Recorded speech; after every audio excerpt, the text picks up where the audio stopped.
Hello, Quincy Fuller.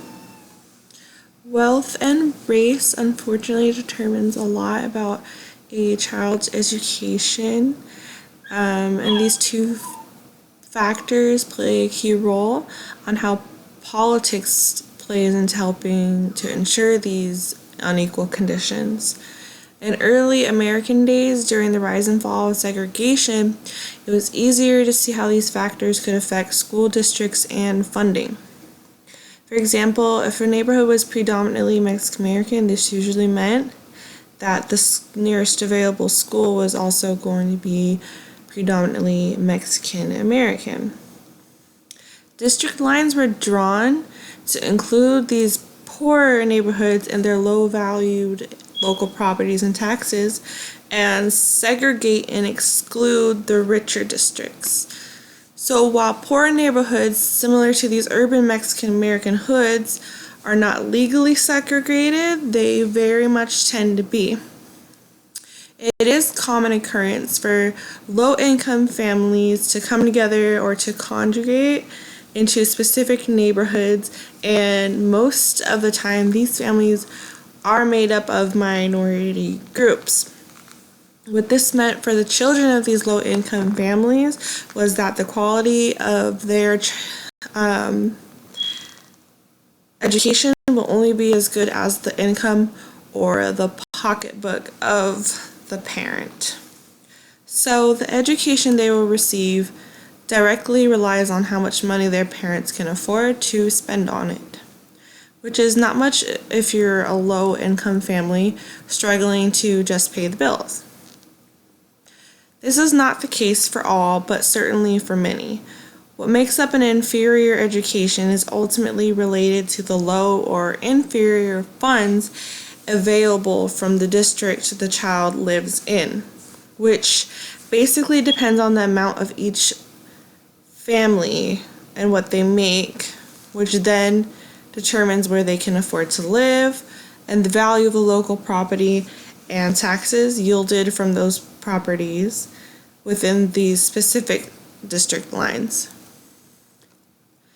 My personal experience with education was varied. I attended 4 different public schools and then pursued a more private education through an online school. 3 of the 4 public schools I attended were poorly funded. I determined this because the schools were run down and the facilities were old. At one location, parts of the school were inaccessible and did not receive necessary renovations until many years later after I already graduated. In many cases, the technology labs were outdated and the number of computers available were dismal compared to the number of students that needed to use them. I still clearly remember trying to find an updated dictionary inside of our public school library, and I was not able to find one less than 10 years old, which didn't have the word I was looking to define. In contrast, one of the public schools I had went to had more valuable properties like a naval base, prison, and a local fair, to name a few, and was able to provide decent facilities, teachers, and amazing guest speakers. On the other hand, my experience at an online private education was much more enjoyable. I moved to an entirely new city and, of course, a new district during my senior year of high school. I was worried when registering that I wouldn't be able to attend because I didn't own a computer, and it was an online school. This school not only had the best accelerated learning programs and great teachers, they also sent me my own computer, supplies, and printer, complete with a fax machine and a webcam. I was surprised with not only the updated supplies I received, but with the great quality of the education. They seem more caring about each individual and each student's success more than any previous public education that I attended. I believe that the San Antonio versus Rodriguez case was poorly decided because they did not classify wealth discrimination in a way that made sense to me. In my opinion, wealth was undoubtedly interconnected with race and income, which should in response qualify as a suspect classification and a violation to the U.S. Constitution. To expand on this, a suspect classification is a characteristic used in the court of law to determine under immense scrutiny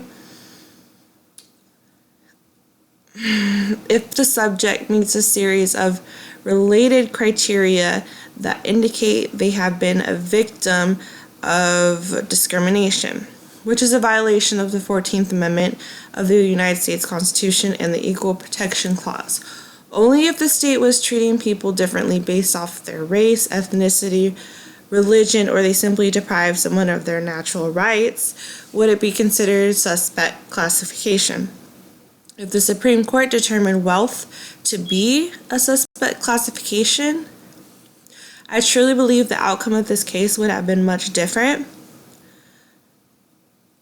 and ended in favor of the plaintiff.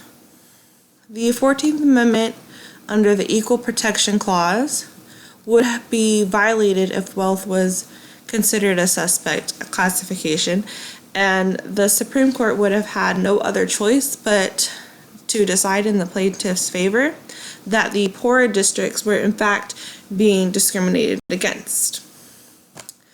Powell continued to argue that the right to an education was not a fundamental right, which is a right that is guaranteed by the Constitution with roots inside the Constitution. Therefore, if wealth was not a suspect classification and protected by the 14th Amendment, then the case would be lost.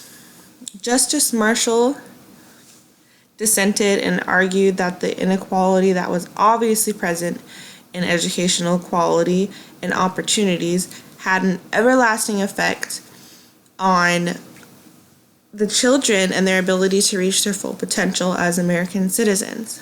He continued by pointing out that cases such as Brown versus the Board of Education had come to the conclusion that inequality in educational facilities went against the 14th Amendment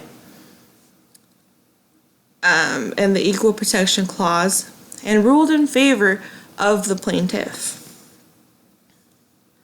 Texas had even recognized the gap between rich and poor districts, but the decision was ultimately that the 14th Amendment was not being violated, and the plaintiff lost the case. Preceding Rodriguez, the two other similar U.S. Supreme Court cases came to public light. In the case of Milliken v. Bradley, the issues were the desegregation of school busing. The ruling basically declared that school systems were not at all held responsible for desegregating unless it could be proven in court that they had a hand in deliberately segregating districts with racist intent. In the case of Meyer v. Roe, a woman challenged the regulation brought on by the aftermath of Roe v. Wade and sued Edward Maurer, the acting commissioner of the Social Services in Connecticut. The outcome was that the financial need did not serve as suspect classification, protected under the Equal Protection Clause. In response, the court found that the law was in fact a state interest and survived scrutiny under the 14th Amendment.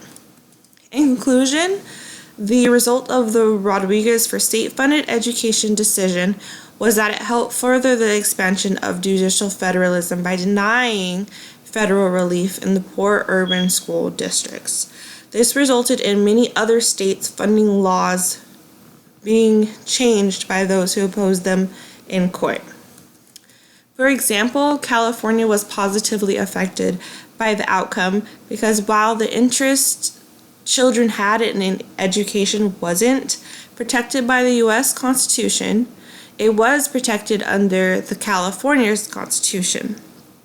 Because it was protected under the California Constitution, the case of Serrano 2 brought about the change California needed to set forth equal education.